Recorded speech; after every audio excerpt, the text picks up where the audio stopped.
Praise the lord. అందరికి వందనాలు. మన ప్రాతకాల ప్రార్థన ప్రారంభించుకుందాం. ప్రియులారా, ప్రార్థన చేసుకుందాం. పూజనీయుడా, పరిశుద్ధుడా, మహాగరుడ, మహోన్నతుడా, ధవలవర్ణుడా, రత్నవర్ణుడా, యేసయ్యా, మీకే స్తుతులు స్తోత్రాలు వందనాలు చేయించుకుంటున్నాను. ఆయన దేవా, ఎల్లవేళలా ప్రభా స్తుతింపబడుతున్నటువంటి గొప్ప దేవా, మీకు స్తోత్రాలు చేయించుకుంటున్నాం. దేవదూతుల చేత నిత్యం పరిశుద్ధుడు పరిశుద్ధుడు పరిశుద్ధుడు అని దేవా మరి తండ్రి గాన ప్రతి గానముల చేత దేవా మరి తండ్రి స్తుతులు పొందుకుంటున్నటువంటి గొప్ప దేవా, మీకు స్తోత్రాలు చేయించుకుంటున్నాం. దేవా, నిన్న నేడు ఏకరీతిగా ఉంటూ మారని మార్పు లేని దేవుడిగా ఉంటూ నిరంతరం మా పట్ల దేవా మీ కృపను ఎడదగక మీరు కొమ్మరిస్తున్న విధానం అంతటి కొరకు స్తోత్రాలు చేయించుకుంటున్నాం. దేవా, మీ ప్రేమ కొరకు, దేవా మీ కృప కొరకు, మీ త్యాగం కొరకు మీ స్తోత్రాలు చేయించుకుంటున్నాను. ఆయన దేవా, మిమ్మల్ని మీరు తగ్గించుకొని ప్రభావ మా కొరకు పరలోకాన్ని విడిచి భూలోకానికి దిగి వచ్చి దేవా మరి తండ్రి నాయన, దేవా మరి తండ్రి అపారమైనటువంటి ప్రేమను దేవా మరి తండ్రి ఆయన సిలువలో మేడల మీరు కనపరిచిన విధానం అంతటి కొరకు స్తోత్రాలు. ఇదిగో ప్రభావ మరి తండ్రి నాయన, మరి దినదినం అయా మీతో సహవాసం చేయడానికి మాకు ఇస్తున్నటువంటి ఈ భాగ్యం కొరకు స్తోత్రాలు. దేవా, కృప చూపించి మాకు ప్రార్థన చేస్తున్నాం నాయన. ఇదిగో ప్రభావ మరొకసారి నాయన వేకు జావున దేవా మీ సరిధిలో చేరి మీ వైపు చూడడానికి ఇచ్చినటువంటి గొప్ప సమయం కొరకు మీ స్తోత్రాలు చేయించుకుంటున్నాం. దేవా, మీరే నాయన మరి తండ్రి పరిశుద్ధ ఆత్మ రూపంలో మా మధ్య సంచరించమని ప్రార్థన చేస్తున్నాం. ఓ ప్రభా మరి తండ్రి నాయన 91వ కీర్తన మేము చదువుకునే సమయం అంతటిని కూడా మా కొరకు ఆశీర్వదించండి.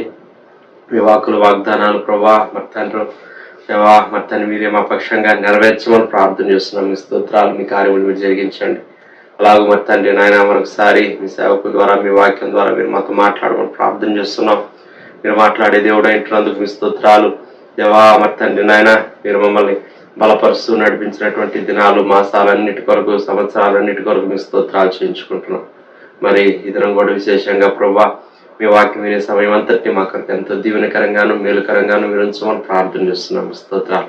సమస్త విషయాల్లో సహాయం చేయమని దేవా మరి తండ్రి మీ ప్రియులు నాయన వారి వారి గృహాల్లో చేరి ఏకీపిస్తుండగా నాయన మరి తండ్రి మీరు ఆత్మరూపంలో పరిశుద్ధ ఆత్మరూపంలో వారి గృహాల్లో మీరు సంచరించి దేవా విశేషమైనటువంటి మీ దీవెనలతో మీరు నింపమని ప్రార్థన చేస్తున్నాం.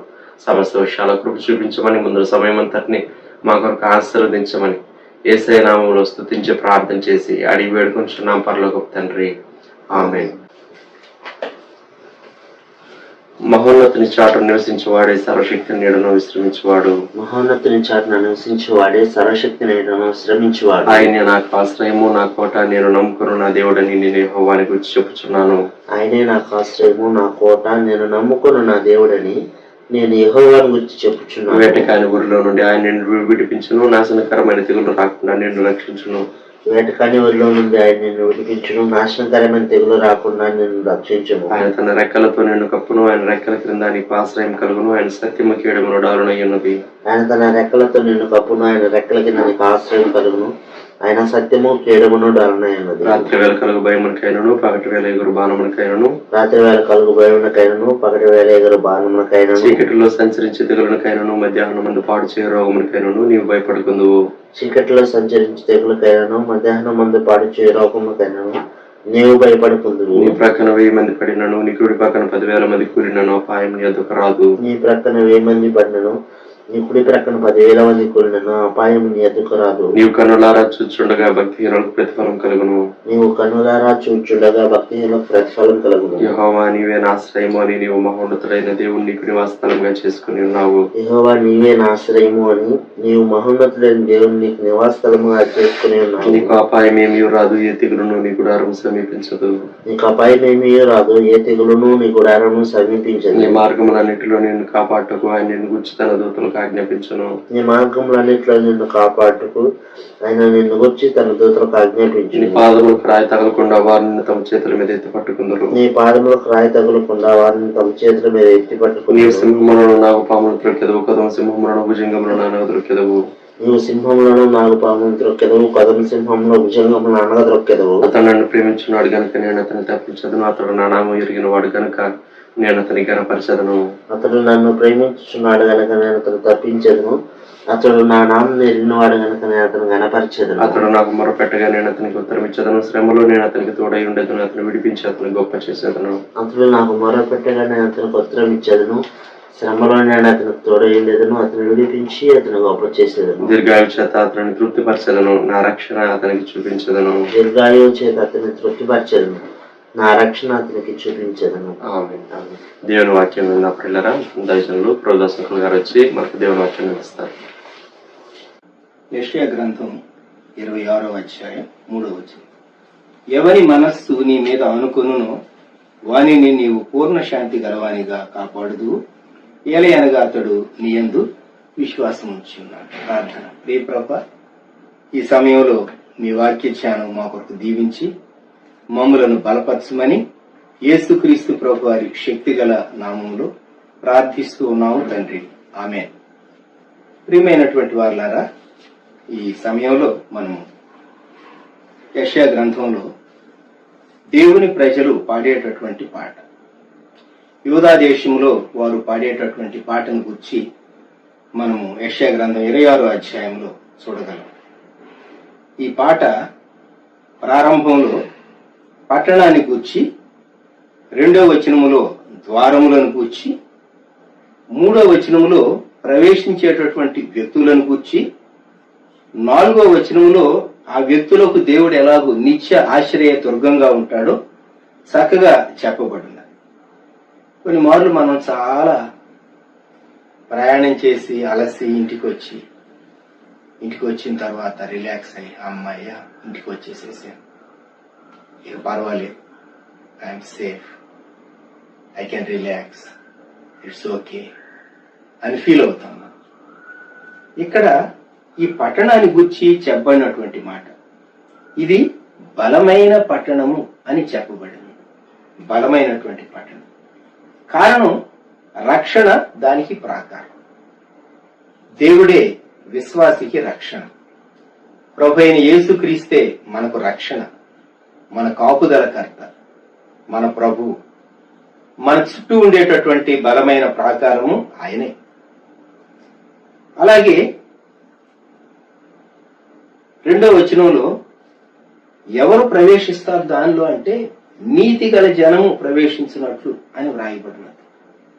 నీతి గల జనము ప్రవేశించినట్లు అంటే అందరికీ ప్రవేశం లేదు. ప్రకటన గ్రంథం 22వ అధ్యాయంలో 3వ వచనం, శాపగ్రస్తమైనది ఏదియు దానిలో ఉండదు అని దేవుని పట్టణాన్ని గుర్చి చెప్పబడినది. ఆ పైన 21వ అధ్యాయంలో 27వ వచనంలో, గొర్రెపిల్ల జీవ గ్రంథమందు వ్రాయబడిన వారే దానిలో ప్రవేశించురు గాని. ఇక్కడ ఈ పట్టణం దేవుని ప్రజలు, యూదా జనులు స్తుతించినటువంటి పట్టణం, దేవుని పట్టణం. ఇది నిత్య ఆశ్రయ దుర్గము. ఇప్పుడు 3వ వచనం మనకు ఇంపార్టెంట్. ఎవని మనస్సు నీ మీద ఆనుకొనునో వానిని నీవు పూర్ణ శాంతి గలవానిగా కాపాడు. ఎందుకు అంటే,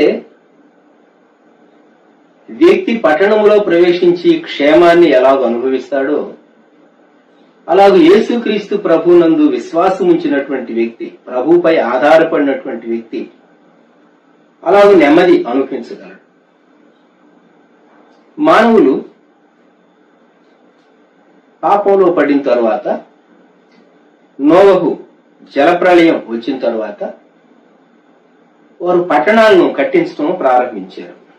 ఆదికాండ గ్రంథం చూడండి.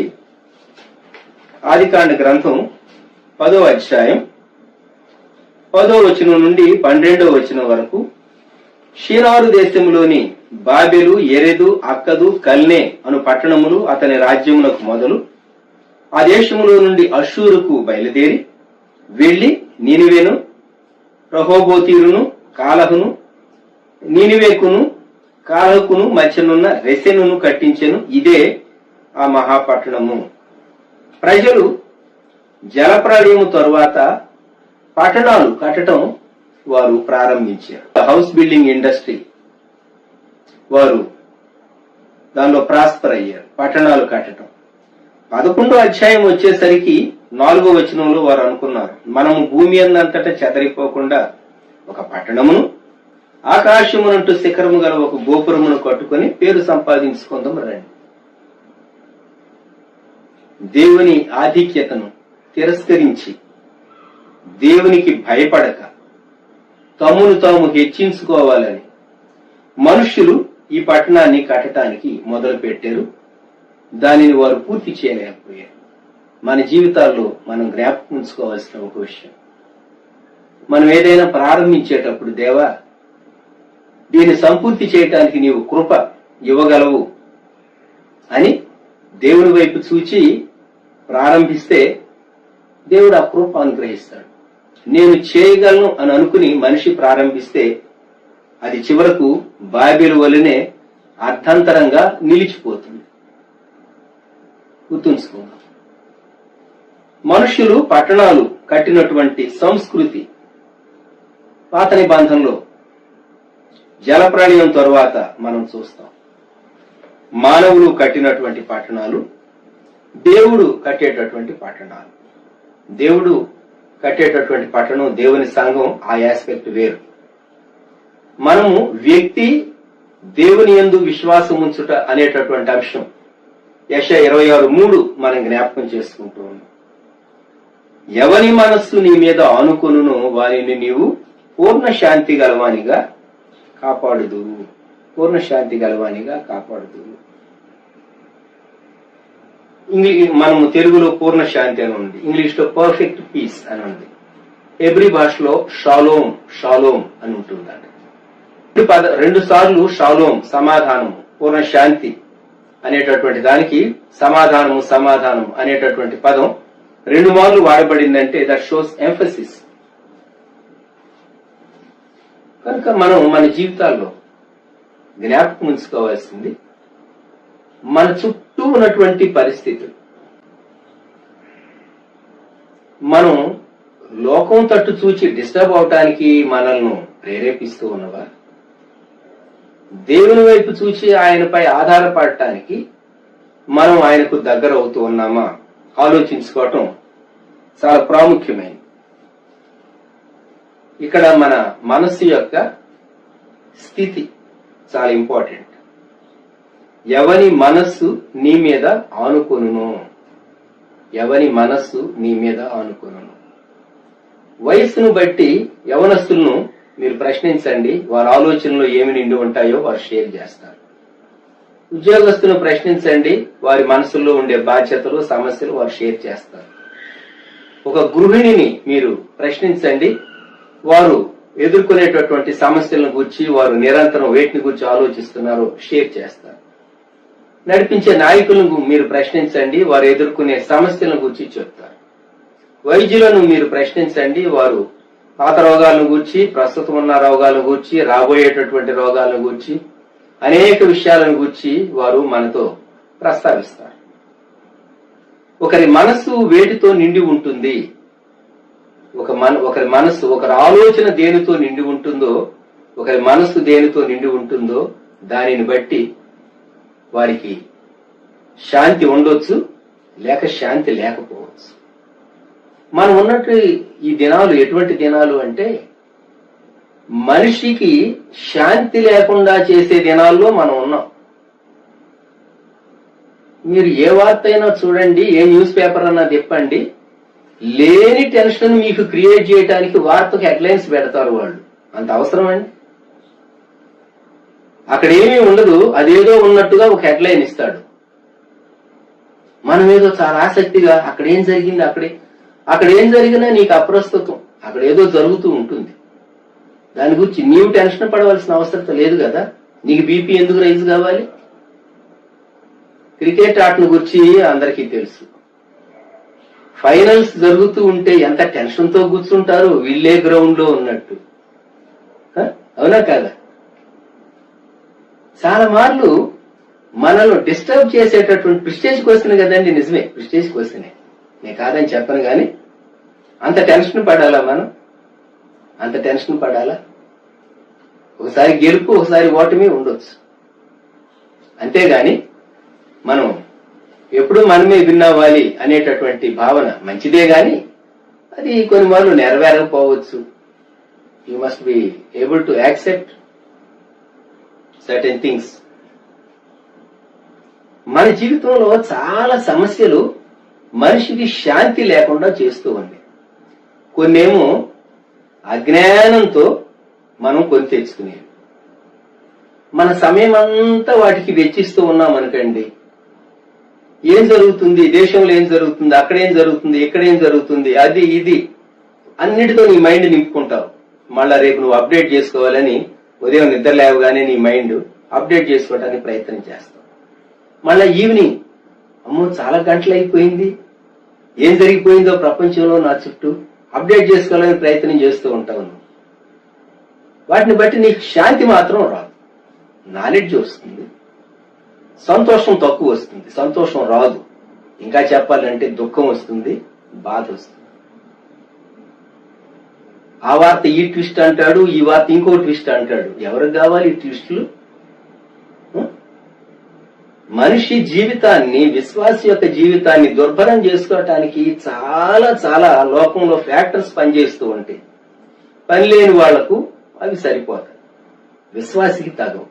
యేసు ప్రభు నమ్మినటువంటి విశ్వాసికి చాలా ప్రాముఖ్యతలు ఉన్నాయి, చూసుకోవాల్సింది. ఎన్నో అంశాలు ఉన్నాయి మన జీవితంలో. నీ ఆర్థిక సమస్యలు ఉన్నాయి, వాటి గురించి నువ్వు చాలా కేర్ఫుల్ గా ప్లాన్ చేసుకోవాలి. నీ ఆరోగ్య సమస్యలు ఉన్నాయి, వాటి గురించి నువ్వు జాగ్రత్త వహించాలి. నీ కుటుంబ సమస్యలు ఉంటూ ఉన్నాయి, బిడ్డల గురించినటువంటి విషయాలు ఉంటూ ఉన్నాయి. వాటన్నిటిని గురించి నీవు ఆలోచించి నువ్వు చక్కగా దేవుని సన్నిధానంలో అంశాలన్నీ పెట్టొద్దా? అందుకే నీ మైండ్ ని సెట్ చేసుకోవాలి. అది దేవుని వాక్యం చెప్తుంది. ఎవని మనస్సు నీ మీద ఆనుకొనును. లోకం మీద ఆనుకున్నంత కాలం ఏం లాభం లేదు.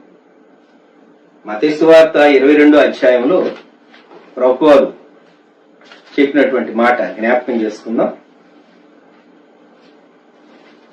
ఒకరు దేవుణ్ణి ఎలా ప్రేమించాలి, దేవుణ్ణి ఎలా సేవించాలి అనేటటువంటి అంశాన్ని గురించి ప్రభు చెప్పినటువంటి మాట మత్తయి సువార్త 22వ అధ్యాయం 37వ వచనం. నీ పూర్ణ హృదయముతోనూ, నీ పూర్ణ ఆత్మతోనూ, నీ పూర్ణ మనస్సుతోనూ.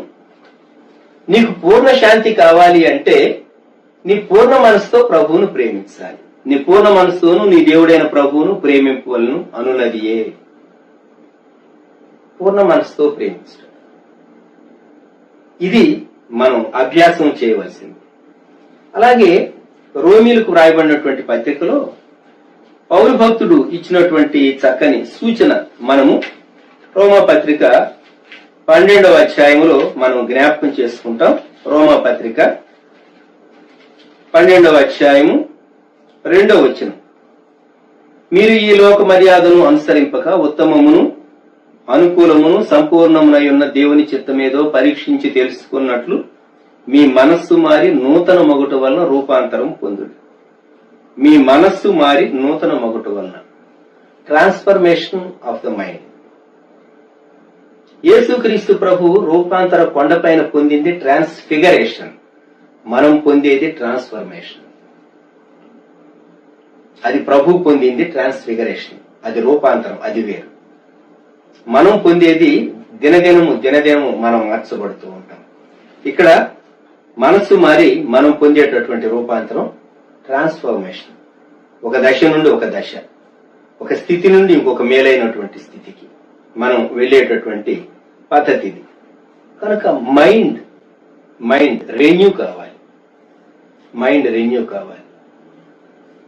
ఒక బిడ్డ చిన్నప్పుడు అతని ఆశయాలు వేరుగా ఉంటాయి.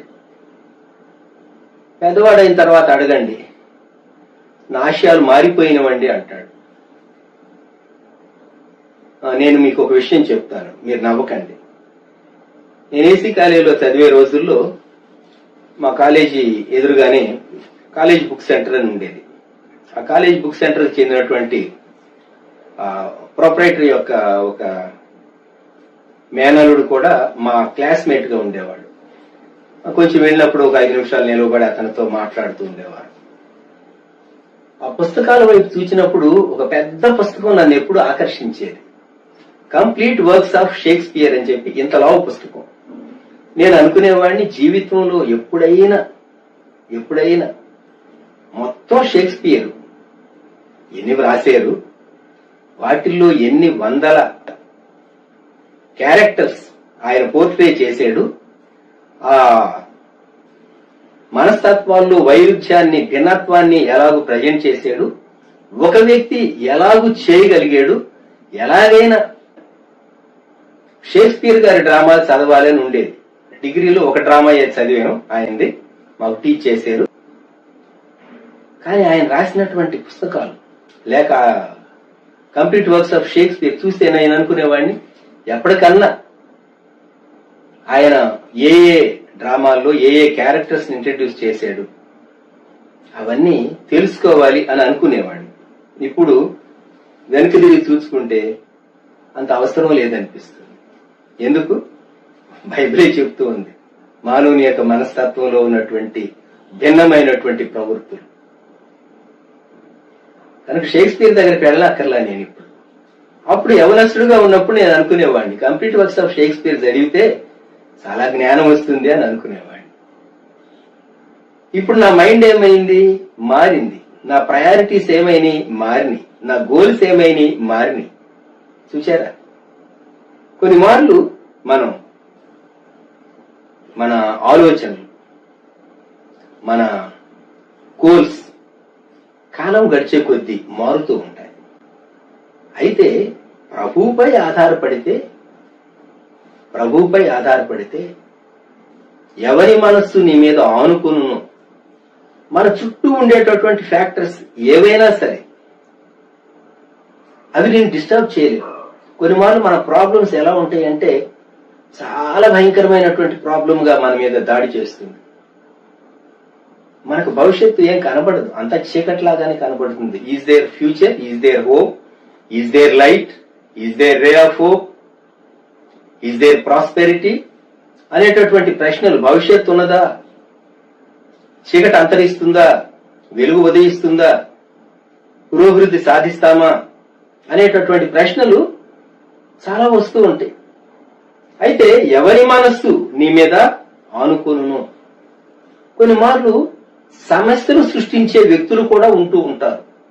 సమస్యలు సృష్టించే వ్యక్తుల యొక్క ఉనికి ఉన్నంత కాలం సమస్యలు సృష్టించడమే వారి పని. బెస్ట్ ఎగ్జాంపుల్ ప్రపంచ దేశాలన్నింటిలో, ఒక ఇండియానే కాదు, మన రాష్ట్రాలనే కాదు, ఏ దేశాలైనా సరే, ప్రపంచ దేశాలన్నింటిలో రాజకీయాల్లో రెండు వర్గాల్లో సమస్యలు సృష్టిస్తూ ఉంటారు. ఇది సాధారణంగా మనం చూస్తూ ఉంటాం. సమస్యలు సృష్టించేటటువంటి వారు ఖచ్చితంగా ఉంటారు.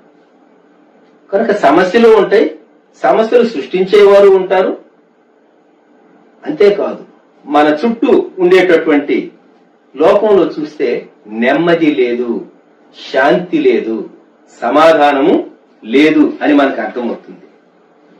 దేవుని వాక్యం మనకేం చెప్తుందంటే ఎవరి మనస్సు నీ మీద ఆనుకొనును, ఎవరి మనస్సు నీ మీద ఆనుకొనును. యెషయా గ్రంథంలోనే 36వ అధ్యాయంలోనికి వద్దాం.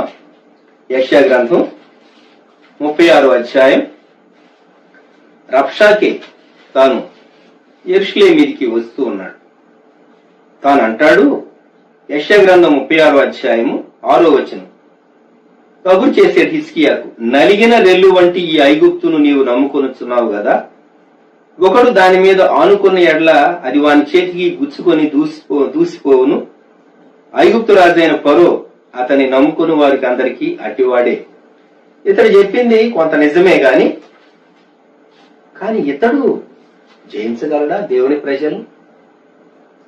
మనం చాలా మార్లు ఐగుప్తు యొక్క సహాయాన్ని, లోకం యొక్క సహాయాన్ని కోరతాం. కొన్ని మార్లు లోకస్తులు కొన్ని విషయాల్లో కొంత మటుకు నీకు చేయగలరేమో, కానీ ఏదైనా చేయాలంటే మరి విశేషంగా విశ్వాసికి, యేసు ప్రభు నమ్మిన బిడ్డకి దేవుడే చేయాలి. నీవు నీ మనస్సు ప్రభు పైన కంప్లీట్ గా సెట్ చేసుకుంటూ ఉన్నావా? ఈ ఉదయకాలం మనం ప్రభు వైపు చూద్దాం. ప్రభు, ఎవరి మనస్సు నీ మీద ఆనుకొనును వానిని నీవు పూర్ణ శాంతి గలవానిగా కాపాడు. పూర్ణ శాంతి గలవానిగా. మనకు సామెతల గ్రంథంలో 3వ అధ్యాయంలో మనకు తెలిసినటువంటి చక్కని మాట 3:5 నీ స్వబుద్ధిని ఆధారము చేసుకొనక నీ పూర్ణ హృదయముతో యెహోవా యందు నమ్మకముంచు. పూర్ణ హృదయం, పూర్ణ శాంతి కావాలి అంటే పూర్ణ హృదయంతో, పూర్ణ మనస్సుతో నీవు దేవుని ప్రేమించాలి, నీవు దేవునిపైన ఆధారపడాలి. నీవు దేవునిపైన ఆధారపడాలి. పరమగీత గ్రంథంలో ఒక చక్కని మాట వ్రాయబడి ఉన్నది. 3వ అధ్యాయంలో ఇది ఏమి అని వ్రాయబడి ఉన్నది. 3వ అధ్యాయం రాత్రి భయము చేత 8వ వచనం వారు ఖడ్గము ధరించి వచ్చుచున్నారు. రాత్రి భయము చేత వారు ఖడ్గము ధరించి వచ్చుచున్నారు. పైన 6వ వచనం ధూమ స్తంభముల వలె అరణ్య మార్గముగా వచ్చు ఇది ఏమి. 6వ అధ్యాయంలోనికి రండి. 6వ అధ్యాయము 10వ వచనంలో వ్యూహిత సైన్య సమభీకర రూపిణియునగు ఈమె ఎవరు? ప్రభుపై ఆధారపడి సంఘం ప్రభు కొరకు జీవిస్తూ లోకంలో సాగి వెళ్లేటప్పుడు చాలా ప్రశ్నలు లోకంలో చూచేటటువంటి వారికి వింతగా ఉంటుంది. మనకు సమస్యలు లేవు అని కాదు, సమస్యలు ఉంటాయి, సమస్యలు వస్తూ ఉంటాయి. అయితే పూర్ణ శాంతి గలవారంగా మనం దేవుని ప్రజలంగా ఎలా సాగాలి? తాళపు చెవి మన దగ్గరే ఉంది. మన మనస్సు దేవునిపై, ఆయన వాక్యముపై, ఆయన వాగ్దానముపై, ఆయన ఆత్మపై ఎంత ఆధారపడితే నీవు అంత అన్డిస్టర్బ్డ్ గా ఉంటావు. నీవు నమ్ముతూ ఉన్నాను అని చెప్పి దేవుడు నీకు ఇచ్చిన వాగ్దానాన్ని నమ్మలేకుంటే నీవు కలత చెందుతూనే ఉంటావు. జ్ఞాపకం ఉంచుకో. పూర్ణశాంతి ఎవరమైనా కోరుకుంటాం. మనం పూర్ణశాంతి ఖచ్చితంగా మనం కోరుకుంటాం. ఎలాగూ మన అనుభవంలోనికి రాగలదు. మనము ఆయనపై పూర్తిగా ఆధారపడినప్పుడు ఎవని మనస్సు నీ మీద ఆనుకొనును, ఎవని మనస్సు నీ మీద ఆనుకొనును. పాత నిబంధనలో చూస్తాం, అన్యులైనటువంటి రాజులు, రాజదేహ సంరక్షకుల అధిపతులు, లేక సైన్యాధిపతులు, లేక ప్రాముఖ్యమైనటువంటి వారు, వారిని ప్రక్కనుంచుకుని వారు కొన్ని కార్యాలు జరిగిస్తూ ఉండేటటువంటి వారు, కొన్ని ఈవెంట్స్ జరిగించేటటువంటి వారు. కారణం ఏమి అంటే వీరు ఈ దేహ సంరక్షకులు, వీరి యొక్క అధిపతి రాజుగారి ప్రాణాన్ని కాపాడేటటువంటి వారు. చూచారా? మన కాపుదల కర్త ప్రభువైన యేసే. ఈ ఉదయకాలం ప్రార్థన చేయండి. ప్రభువా, లోకంలో ఉన్నటువంటి ఎన్నో పరిస్థితులు నా సమాధానము, నా శాంతిని హరించి వేసేవిగా, నన్ను కలతపరిచేవిగా ఉన్నాయి. నేను నీ వైపు చూస్తూ ఉన్నాను. పూర్ణ హృదయంతో నేను నీ యందు విశ్వాసం ఉంచుతూ ఉన్నాను.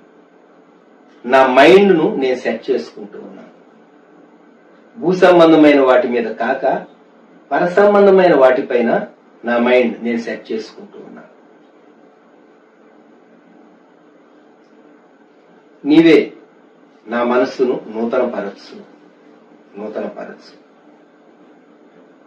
నూతనపరచుచు నన్ను చక్కగా నడిపించి నీ పూర్ణ శాంతి నాకు అనుగ్రహించు. మనం ప్రభు వైపు అలాగూ చూడబద్ధులంగా ఉంటూ ఉన్నాం. ప్రార్థన చేసుకున్నాం. ప్రేమ గల మా తండ్రి, పరిశుద్ధ ప్రభ, గొప్ప దేవ, మా రక్షక, మీకు వందనములు, స్తుతులు, స్తోత్రములు. ఈ సమయంలో మీరు అనుగ్రహించినటువంటి క్లుప్త వాక్య ధ్యానం కొరకు స్తోత్రాలు. మేము మా పూర్ణ హృదయముతో నీ యందు విశ్వాసం ఉంచుటకు కృప దయచేయండి. నీపై ఆనుకొనుటకు సహాయం దయచేయండి. దేవా, కృప చూపుము కనికరించు. మమ్మల్ని కలతపరిచేటటువంటి ఫ్యాక్టర్స్ మా చుట్టూ లోకంలో ఎన్నో ఉంటూ ఉన్నాయి. వాటన్నిటి నుండి మమ్మల్ని తప్పించండి. మేము ధైర్యంగాను, నిబ్బరంగాను, మీపై ఆధారపడిన వారంగా ముందుకు సాగుటకు కృప దయచేయమని, మాకు బలమైనటువంటి పట్టణముగాను, ప్రాకారముగాను, ఆశ్రయదుర్గముగాను, మా పరిపాలకుడుగాను, మా రక్షకుడుగాను, మా నిత్యాశ్రయదుర్గంగాను ఉన్నటువంటి యేసయ్య శ్రేష్టమైన నామములు ప్రార్థించి స్తుతించి వేడుచూ ఉన్నాము తండ్రి. ఆమేన్. మన ప్రభువైన యేసుక్రీస్తు వారి కృప, దేవుని ప్రేమ, పరిశుద్ధాత్ముని అన్యోన్య సహవాసం సదాకాలం సంగమునకు తోడై ఉండును గాక. ఆమేన్.